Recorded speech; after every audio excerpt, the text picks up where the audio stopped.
সবাইকে আমার তরফ থেকে অনেক অনেক শুভেচ্ছা এবং ভালোবাসা জানাই। প্রথমে একটু শুনি কেমন আছো সবাই?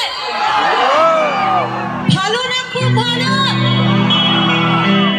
এবার যে প্রশ্নটা কমন থাকে প্রত্যেকবার, এবার সেটাই করব। চতুর্থবারের মতো কেমন লাগছে? এবার আমাকে একটু প্রশ্ন করো, আমার কেমন লাগছে? আমি বলে বোঝাতে পারবো না, কোনো ওয়ার্ড নেই যে তোমাদের সবাইকে আবারও তোমাদের সবাইকে সামনে থেকে দেখছি এবং এত মানুষের ভালোবাসা পাবো সত্যি ভাবিনি। আবারও আমি এবারে ভয়ে ছিলাম যে সত্যি কেউ আসবে তো, সত্যি কেউ আসবে তো। আমি এরকমই ভেবেছি যে আমরা কয়েকজন হয়তো থাকবো আর করবের ভাইয়ের কিছু মানুষজন হয়তো থাকবে, বাট এত মানুষ এখনো ভালোবাসে, আবারও সেই চতুর্থবারের মতো এসে, এটা আমার কাছে অনেক বড় পাওয়া, বিশ্বাস করো। আমরা একটা কথা বলি।